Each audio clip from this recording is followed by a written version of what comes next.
Sorry नहीं, माफ़ी चाहता हूँ। इन्हीं अल्फाज के साथ इजाज़त चाहूँगा। अस्सलाम वालेकुम।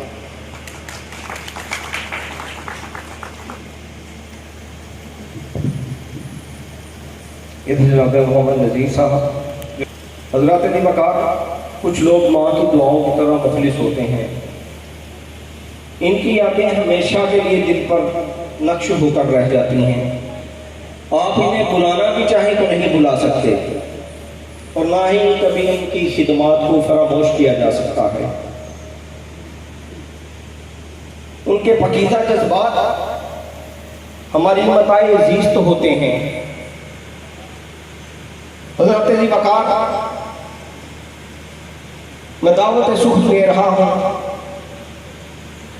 उस खोद के उस आग को दफनाया।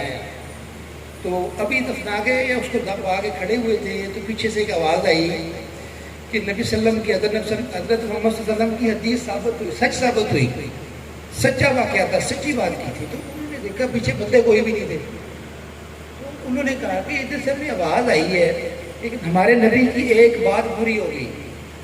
तो पीछे से एक आवाज़ आई कि हम जिन हैं, तो ये जो सांप मरा है ना, ये नबी सल्लम की महफिल में एज ए जिन शामिल हुआ था, एज ए जिन्नों की शक्ल में था।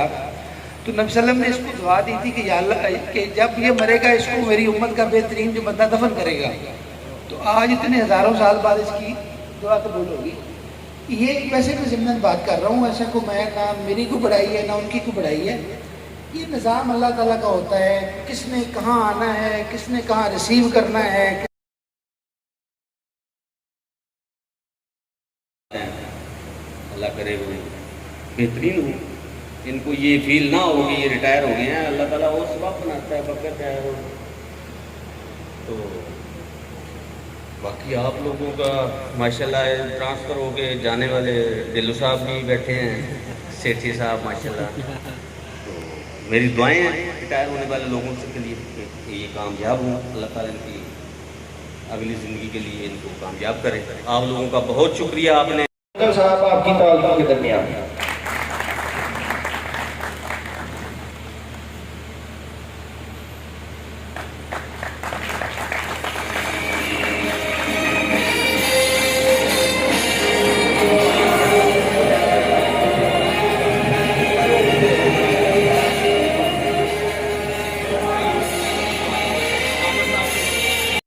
हमारे रिटायर होने वाले भाई को शील्ड पेश करें।